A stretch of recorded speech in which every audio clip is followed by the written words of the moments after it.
നമസ്കാരം, എല്ലാവർക്കും നമ്മുടെ പുതിയൊരു വീഡിയോയിലേക്ക് സ്വാഗതം.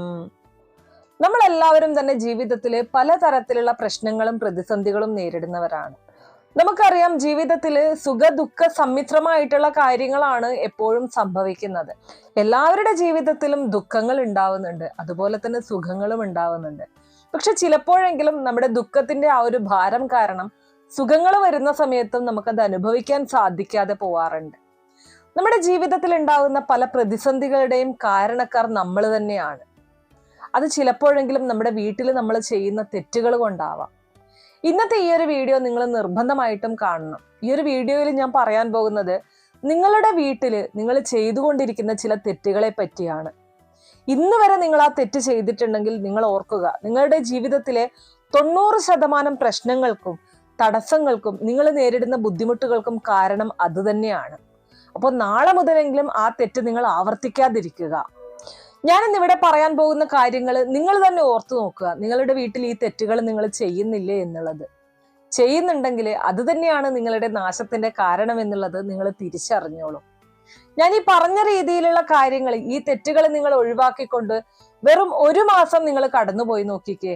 ജീവിതത്തിൽ വലിയ മാറ്റങ്ങൾ ഉണ്ടാവും, അത്ഭുതങ്ങൾ സംഭവിക്കും. പലരും അറിഞ്ഞിട്ടും അറിയാതെ പോലെ നടിക്കുന്ന ചില കാര്യങ്ങളാണ്. വാസ്തു എന്ന് പറയുന്നത് ഒരിക്കലും അന്ധവിശ്വാസമല്ല, അതൊരു ശാസ്ത്രമാണ്. വാസ്തുശാസ്ത്രം അനുശാസിക്കുന്ന ഒരുപാട് കാര്യങ്ങളുണ്ട്, നമ്മൾ നിർബന്ധമായിട്ടും പാലിച്ചിരിക്കേണ്ട കാര്യങ്ങളാണ്. ഒരു വീടായി കഴിഞ്ഞാൽ ലക്ഷ്മി സാന്നിധ്യം ഉണ്ടായിരിക്കണം, ഭഗവാന്റെ അനുഗ്രഹം ആ വീട്ടിലുള്ളവർക്ക് ഉണ്ടായിരിക്കണം.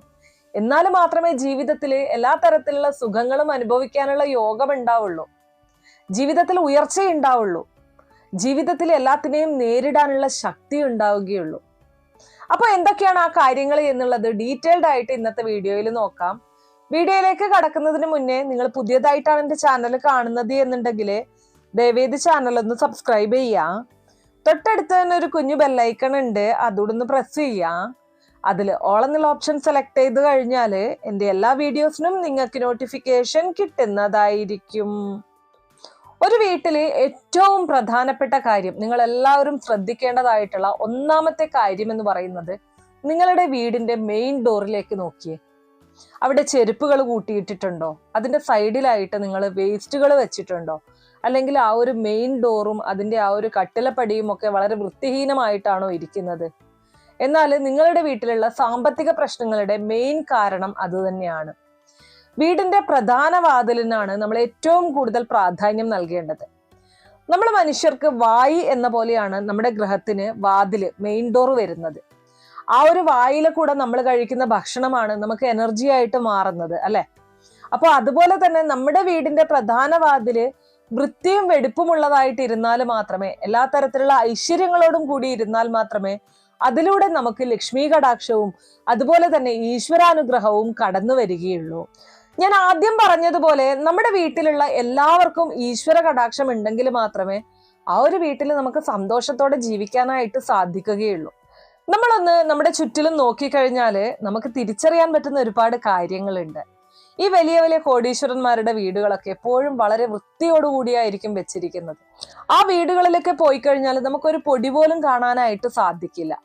എന്നാൽ വളരെ ദരിദ്രരായിട്ടുള്ള ആളുകളുടെ വീട്ടിലേക്ക് നോക്കിക്കഴിഞ്ഞാൽ വളരെ വൃത്തിഹീനമായിട്ടായിരിക്കും വീടുകൾ വെച്ചിരിക്കുന്നത്. വീട്ടിലൊക്കെ ഐറ്റംസ് ഒക്കെ എവിടെ വേണമെങ്കിലും വെച്ചിട്ടുണ്ടാകും, ഒരു വൃത്തിയിൽ വെച്ചിട്ടുണ്ടാവില്ല. അപ്പൊ എന്തായിരിക്കും നിങ്ങൾ അതിനുള്ള ഉത്തരമായിട്ട് പറയുന്നത്?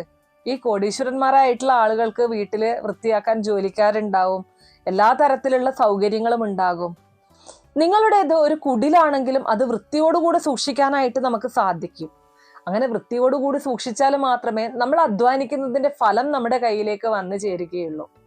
ആ ഫലം വെച്ച്, ആ ഒരു അധ്വാനിക്കുന്നതിന്റെ കൂലി വെച്ച് നമുക്ക് മുന്നോട്ട് പോകാനായിട്ട്, ജീവിതത്തിൽ വിജയം കൈവരിക്കാനായിട്ട് സാധിക്കുള്ളൂ. അപ്പൊ രണ്ടാമത്തെ കാര്യം അത് തന്നെയാണ്, നമ്മുടെ വീട് എപ്പോഴും വൃത്തിയോടും ശുദ്ധിയോടും കൂടെ സൂക്ഷിക്കുക.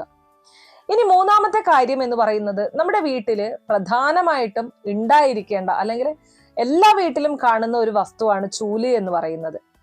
ആ ചൂലിന് നമ്മൾ വേണ്ടത്ര ബഹുമാനം നൽകാതിരിക്കുന്നതാണ് മൂന്നാമത്തെ തെറ്റ് എന്ന് പറയുന്നത്. നമുക്കറിയാം, ഒരു ചൂലിന്റെ ധർമ്മം എന്ന് പറയുന്നത് നമ്മുടെ വീട്ടിലുള്ള വൃത്തികേടുകളെ ഇല്ലായ്മ ചെയ്യുക എന്നുള്ളതാണ്. വേസ്റ്റ് ഒക്കെ അടിച്ചു വാരാനായിട്ടാണ് നമ്മൾ ചൂൽ ഉപയോഗിക്കുന്നത്. അതായത് നമ്മുടെ വീട്ടിൽ നെഗറ്റീവ് എനർജിയെ ഇല്ലായ്മ ചെയ്യുന്ന ഒരു വസ്തുവാണ് ചൂലെന്ന് പറയുന്നത്. മഹാലക്ഷ്മി സാന്നിധ്യം നിറഞ്ഞു നിൽക്കുന്ന ഒരു വസ്തു. അപ്പോൾ അതുകൊണ്ട് തന്നെ നമ്മൾ ആ ഒരു ചൂലിന് കൃത്യമായിട്ടുള്ള ഒരു പരിഗണന നൽകേണ്ടതായിട്ടുണ്ട്.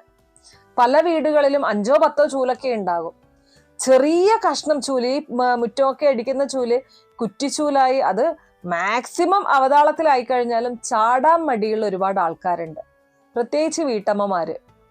നിങ്ങൾക്ക് ആവശ്യത്തിന് മാത്രമുള്ള ചൂലുകൾ നിങ്ങൾ സൂക്ഷിച്ചാൽ മതി. പക്ഷെ അത് പോയി തുടങ്ങുമ്പോൾ തന്നെ, അതായത് അത് ഉപയോഗശൂന്യമായി തുടങ്ങുന്നതിന് മുന്നേ തന്നെ നിങ്ങളത് മാറ്റി പുതിയ ചൂല് വാങ്ങിക്കണം. അതാണ് ഏറ്റവും ശ്രേഷ്ഠകരമായിട്ടുള്ള കാര്യം എന്ന് പറയുന്നത്. അല്ലാതെ നമ്മൾ 100 രൂപ ചെലവാക്കാൻ മടിച്ചുകൊണ്ട് നമ്മൾ വീണ്ടും അത് എടുത്തു വെച്ച് അത് ഉപയോഗിക്കുന്നത് നമുക്ക് നമ്മുടെ കയ്യിലുള്ള ധനം കൂടെ ചോർന്നു പോകുന്നതിന് കാരണമാകുന്ന ഒരു കാര്യമാണ്. പല ആളുകളും ഇനി പുതിയ ചൂല് വാങ്ങിക്കും, 5-10 ചൂല് പുതിയത് തന്നെ വീട്ടിലുണ്ടായിരിക്കും, എന്നാലും പഴയ ചൂല് ചാടില്ല, അതുപോലെ തന്നെ വയ്ക്കും. ഇങ്ങനെയുള്ള ഒരു തെറ്റ് നിങ്ങൾ ചെയ്യുന്നുണ്ടെങ്കിൽ നിങ്ങളത് ഉടൻ തന്നെ അവസാനിപ്പിക്കേണ്ടതായിട്ടുണ്ട്. നമ്മുടെ വീട്ടിലെ നെഗറ്റീവ് എനർജിയെ പുറന്തള്ളാനായിട്ട് നമ്മൾ ഉപയോഗിക്കുന്ന ചൂല് എപ്പോഴും ശരിയായിട്ടുള്ള ചൂലായിരിക്കണം. അതായത് പൊട്ടിയതോ പൊളിഞ്ഞതോ അങ്ങനെയുള്ളതൊന്നും ആവാനായിട്ട് പാടില്ല. അപ്പൊ ഈ ഒരു കാര്യം കൂടെ നിങ്ങൾ ശ്രദ്ധിക്കേണ്ടതായിട്ടുണ്ട്. ഇനി അടുത്ത ഒരു പ്രധാനപ്പെട്ട കാര്യം, നമ്മൾ വീട്ടമ്മമാർക്ക്, ഈ ഞാൻ ഉൾപ്പെടെയുള്ള ആളുകളുടെ കാര്യമാണ് പറയുന്നത്, നമുക്ക് പ്രിയപ്പെട്ടതായിട്ടുള്ള ഒരുപാട് സാധനങ്ങൾ നമ്മുടെ വീട്ടിലുണ്ടാവും അല്ലെ. അത് ചിലപ്പോൾ ഒരു പ്ലേറ്റ് ആവാം, ഒരു സ്പൂൺ ആവാം. അപ്പൊ നമ്മൾ എന്താണ് ചെയ്യുന്നത്, അതിൽ ചെറിയൊരു പൊട്ടലൊക്കെ വരുന്ന സമയത്ത് എടുത്ത് മുകളിൽ വെക്ക്. കളയാൻ മടിയാണ്. എപ്പോഴെങ്കിലും എന്തെങ്കിലും ഒരു ആവശ്യത്തിന് എന്ന് പറഞ്ഞ് മാറ്റി വെക്കുന്ന വസ്തുക്കൾ നമുക്ക് ഉപയോഗശൂന്യമായിട്ടുള്ളതായിരിക്കും. എന്നാലും പലർക്കും അത് വീട്ടിൽ നിന്ന് പുറത്തേക്ക് കളയാനായിട്ടുള്ള മടി കാരണം ഇങ്ങനെ എടുത്തു വയ്ക്കും. നിങ്ങൾ ഓർക്കേണ്ട കാര്യം, ആ നശിച്ചുപോയ വസ്തു കാരണം നിങ്ങളുടെ വീട്ടിലേക്ക് നെഗറ്റീവ് എനർജി തളം കെട്ടി കിടക്കുകയാണ് ചെയ്യുന്നത്. ആ ഒരു വസ്തു കൊണ്ട് നിങ്ങൾക്ക് ഒരു ഉപയോഗവും ഇല്ല, ഒരു ഉപകാരവും ഉണ്ടാവില്ല. പക്ഷെ മറിച്ച് ദ്രോഹമാണ് വരുന്നത്. വീട്ടിൽ മക്കളൊക്കെ ഉണ്ടെങ്കിൽ പറയും, എന്തിനാണ് അമ്മ ഇങ്ങനെ എടുത്തു വെച്ചിരിക്കുന്നത്? എന്നാലും എപ്പോഴെങ്കിലും ആവശ്യം വന്നാലോ, അല്ലെങ്കിൽ ഞാൻ ഒരുപാട് ഇഷ്ടപ്പെട്ട ഒരു പാത്രമായിരുന്നു അത്, അതുകൊണ്ട് കളയാൻ പറ്റില്ല, എടുത്തു വയ്ക്കും. നിങ്ങളൊന്ന് നോക്കിയേ, നിങ്ങളുടെ വീടിന്റെ തട്ടിന്റെ പുറത്ത് അല്ലെങ്കിൽ കിച്ചണിന്റെ മുകൾ ഭാഗത്തൊക്കെ അനാവശ്യമായിട്ടുള്ള പൊട്ടിയതും ചളുങ്ങിയതും അതുപോലെ തന്നെ ഉപയോഗശൂന്യമായിട്ടുള്ളതുമായിട്ടുള്ള എന്തൊക്കെ വസ്തുക്കളുണ്ട്? അതും ഉടൻ തന്നെ മാറ്റേണ്ടതായിട്ടുണ്ട്. ഇനി അടുത്ത പ്രധാനപ്പെട്ട മറ്റൊരു കാര്യം എന്ന് പറയുന്നത്, നമ്മുടെ വീട്ടിന്റെ ഡോറിന്റെ പിറകില് പല ആളുകളും അഴിച്ചിട്ട വസ്ത്രങ്ങൾ തൂക്കിയിടാറുണ്ട് അല്ലെ. ഇതും തെറ്റായിട്ടുള്ള ഒരു കാര്യം തന്നെയാണ്. ഏതൊക്കെ വീടുകളിൽ പോയി കഴിഞ്ഞാൽ നമുക്കിങ്ങനെ കാണാൻ പറ്റും, ആ വീട്ടിലൊക്കെ സാമ്പത്തികമായിട്ടുള്ള പ്രശ്നങ്ങൾ ഉണ്ടായിരിക്കും എന്നുള്ളതാണ്. നിങ്ങൾ തന്നെ ഇപ്പൊ തന്നെ പോയി നോക്കിയേ, നിങ്ങളുടെ വീട്ടിലെ റൂമിന്റെ ഡോറിന്റെ പുറകില് ഇതുപോലെ അഴിച്ചിട്ട വസ്ത്രങ്ങൾ കൊളുത്തിയിട്ടിട്ടുണ്ടോ? തീർച്ചയായിട്ടും നിങ്ങൾ സാമ്പത്തികമായിട്ടുള്ള പ്രതിസന്ധികൾ നേരിടുന്നുണ്ട്. എല്ലാവർക്കും ഉള്ള ബുദ്ധിമുട്ടുകൾ തന്നെയാണ്. പക്ഷെ നിങ്ങൾക്ക് അതിനെ തരണം ചെയ്യാൻ സാധിക്കുന്നില്ല എന്നുള്ളതാണ് വാസ്തവം. അപ്പോൾ ആ ഒരു കാര്യം കൂടെ നിങ്ങൾ ഒഴിവാക്കേണ്ടതായിട്ടുണ്ട്. ഇനി അടുത്തതായിട്ട് നമ്മൾ ശ്രദ്ധിക്കേണ്ട മറ്റൊരു കാര്യം എന്ന് പറയുന്നത്, നമ്മൾ അടുക്കളയിൽ പാചകം ചെയ്യുന്ന സമയത്ത് പലപ്പോഴും നമ്മളെ കയ്യിൽ നിന്ന് പല വസ്തുക്കളും താഴേക്ക് വീഴാറുണ്ട് അല്ലെ. അതിൽ നമ്മൾ പ്രധാനമായിട്ടും ശ്രദ്ധിക്കേണ്ട ചില വസ്തുക്കളുണ്ട്. ഉപ്പ് നമ്മുടെ കയ്യിൽ നിന്ന് ഇടയ്ക്കിടെ താഴേക്ക് പോകുന്നത് അല്ലെങ്കിൽ വേസ്റ്റായി പോകുന്നത് അത്ര നല്ലതല്ല. അതൊക്കെ ലക്ഷ്മി സാന്നിധ്യമുള്ള വസ്തുക്കളാണ്. ഒരു ദിവസമൊക്കെ നമ്മൾ എടുക്കുന്ന സമയത്ത് അത് ഒരൽപ്പം താഴേക്കൊക്കെ പോകാൻ സാധ്യതയുണ്ട്. വീണ്ടും വീണ്ടും അത് സംഭവിക്കുന്നു എന്ന് പറയുന്നത് നമ്മുടെ അശ്രദ്ധയാണ്. അപ്പോൾ ഇവിടെ എന്താണ് സംഭവിക്കുന്നത്? ഇതുപോലെ തന്നെയാണ് നമ്മുടെ കയ്യിൽ നിന്ന് ധനവും ചോർന്നു പോകുന്നത് എന്നുള്ളതാണ്. ആ ഒരു ഉപ്പ് ശരിയായ രീതിയിൽ കറിയിലേക്ക് ഇടാൻ സാധിക്കാത്ത നമുക്ക് എങ്ങനെയാണ് ധനം ശരിയായിട്ടുള്ള രീതിയിൽ പ്രയോജനപ്പെടുത്താനായിട്ട് സാധിക്കുന്നത്? അയ്യോ, ഒരു ഉപ്പല്ലേ എന്ന് കരുതി നമ്മളത് തുടച്ചു കളയും അല്ലെ. പക്ഷെ സ്ഥിരമായിട്ട് ഇങ്ങനെ സംഭവിക്കുന്നത് നമ്മുടെ ജീവിതത്തിലെ പോരായ്മയാണ് നിങ്ങൾക്ക് കാട്ടിത്തരുന്നത്. അപ്പൊ നമ്മൾ ഏതൊരു വസ്തുക്കൾ ഉപയോഗിക്കുന്ന സമയത്തും വേസ്റ്റ് ചെയ്യാത്ത രീതിയിൽ പാചകം ചെയ്യാനായിട്ട് ശ്രമിക്കണം.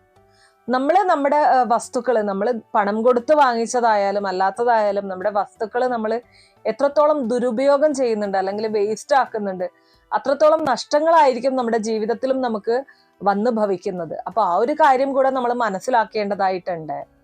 ഞാൻ ഇവിടെ പറഞ്ഞിരിക്കുന്ന ഈ 5 തെറ്റുകളിൽ ഏതെങ്കിലും നിങ്ങൾ ചെയ്യാറുണ്ടെങ്കിൽ ഇനിയെങ്കിലും അതൊന്ന് ശ്രദ്ധിച്ചോളൂ. അല്ലാത്ത പക്ഷം നിങ്ങളുടെ ജീവിതത്തിൽ പലതരത്തിലുള്ള ബുദ്ധിമുട്ടുകൾക്കും ഇതൊരു കാരണമായിട്ട് മാറാനുള്ള സാധ്യതയുണ്ട്. അല്ലെങ്കിൽ നിങ്ങളിപ്പോൾ അനുഭവിച്ചു കൊണ്ടിരിക്കുന്നതിനൊക്കെ ഒരു കാരണക്കാരൻ അത് തന്നെ ആവാനുള്ള സാധ്യതയുണ്ട്. ഇനി ഒരു കുടുംബത്തിലേക്ക് ഐശ്വര്യം കടന്നു വരുന്നതിന് നിർബന്ധമായിട്ടും ചെയ്യേണ്ടതായിട്ടുള്ള ചില കാര്യങ്ങളുണ്ട്. അതും കൂടെ ഒന്ന് പറയാം. അതിൽ ഒന്നാമത്തെ കാര്യം വീട്ടിൽ നിലവിളക്ക് തെളിയിക്കുക എന്നുള്ളതാണ്. നിർബന്ധമായിട്ടും വീട്ടിൽ നിലവിളക്ക് തെളിയിച്ചിരിക്കണം. അത് ഫ്ലാറ്റ് ആയി കഴിഞ്ഞാലും വീടായി കഴിഞ്ഞാലും നിങ്ങൾക്ക് എങ്ങനെയാണോ സാധിക്കുന്നത് ആ ഒരു രീതിയിൽ നിങ്ങൾ വീട്ടിൽ സന്ധ്യാസമയത്ത് ഒരു ദീപം പ്രകാശിപ്പിക്കുക. രാവിലെയും സന്ധ്യാസമയത്തും സാധിക്കുന്നവർ അങ്ങനെ ചെയ്യുക. ഇനി രാവിലെ സാധിക്കുന്നില്ല എങ്കിലും ത്രിസന്ധ്യാസമയത്ത് ഒരു ദീപം വീട്ടിൽ തെളിയിക്കുക. എങ്ങനെയാണോ നിങ്ങൾക്ക് സാധിക്കുന്നത് ആ രീതിയിൽ നിങ്ങൾ ചെയ്യുക. അത് നിർബന്ധമായിട്ടുള്ള കാര്യമാണ്. അതുപോലെ തന്നെ എല്ലാവർക്കും സാധിച്ചു എന്ന് വരില്ല, വീട്ടിൽ ഒരു തുളസിത്തൈ നട്ടു വളർത്തുക. ലക്ഷ്മി ദേവിയുടെ അനുഗ്രഹത്തിന് അതിൽ പരം വേറെ ഒരു കാര്യം ചെയ്യാനില്ല എന്നുള്ളതാണ്. ദിവസവും കുളിച്ച് ശരീരശുദ്ധി വരുത്തിയ ശേഷം പോയി തുളസിത്തറയിൽ ജലമർപ്പിക്കുക. ഏറ്റവും ശ്രേഷ്ഠകരമായിട്ടുള്ള കാര്യമാണ്. നിങ്ങൾ അനുഭവിക്കുന്ന സകല ദുരിതങ്ങളും തീരാനുള്ള ഏറ്റവും ഉത്തമമായിട്ടുള്ള മാർഗങ്ങളിൽ ഒന്നാണത്. ഇനി മൂന്നാമത്തെ കാര്യം, നിത്യവും രാവിലെയും വൈകുന്നേരവും, അതായത് സന്ധ്യയ്ക്ക് മുന്നേ ആയിട്ടും വീട് അടിച്ചു വാരുക. അതും നിർബന്ധമായിട്ടുള്ള കാര്യമാണ്. ഇന്ന് പല ആളുകളും ത്രിസന്ധ്യാ സമയം കഴിഞ്ഞിട്ടൊക്കെയാണ് അടിച്ചു വാരുന്നത്. ഒരിക്കലും അങ്ങനെ ചെയ്യാതിരിക്കുക. ആ തെറ്റൊക്കെ ചെയ്യുന്നത് നിങ്ങൾക്ക് പലതരത്തിലുള്ള ദുരിതങ്ങളും വീട്ടിലുള്ളവർക്ക് ആരോഗ്യ പ്രശ്നങ്ങളൊക്കെ ഉണ്ടാക്കാനുള്ള സാധ്യതയുണ്ട്. അപ്പൊ ഈ പറഞ്ഞ കാര്യങ്ങൾ, ഈ തെറ്റുകൾ ഒഴിവാക്കുകയും ഈ പറഞ്ഞ കാര്യങ്ങൾ ചെയ്യുകയും ചെയ്താൽ നിങ്ങളുടെ ജീവിതത്തിൽ വലിയ മാറ്റങ്ങൾ തന്നെ നിങ്ങൾക്ക് കണ്ടറിയാനായിട്ട് സാധിക്കും. അപ്പൊ ഇത്രയേ ഉള്ളൂ ഇന്നത്തെ വീഡിയോ കുറച്ചു പേർക്കെങ്കിലും ഉപകാരപ്രദമായി കാണും എന്ന് വിശ്വസിക്കുന്നു. ഇതുപോലുള്ള അറിവുകൾക്കായിട്ട് നമ്മുടെ ഈ ചാനൽ ഒന്ന് സബ്സ്ക്രൈബ് ചെയ്യാം. വീഡിയോ ഇഷ്ടമാവുകയാണെങ്കിൽ ലൈക്ക് ചെയ്യാനും ഷെയർ ചെയ്ത് മറ്റുള്ളവരിലേക്ക് എത്തിക്കാനും മറക്കരുത്. നിങ്ങൾക്ക് ഏതെങ്കിലും തരത്തിലുള്ള സംശയങ്ങളോ അഭിപ്രായങ്ങളോ നിർദ്ദേശങ്ങളോ ഇനി ഏതെങ്കിലും കാര്യങ്ങളെക്കുറിച്ച് അറിയാനുള്ള താല്പര്യമോ ഉണ്ടെങ്കിൽ തീർച്ചയായിട്ടും കമന്റ് ബോക്സ് വഴി അറിയിക്കാവുന്നതാണ്. നന്ദി.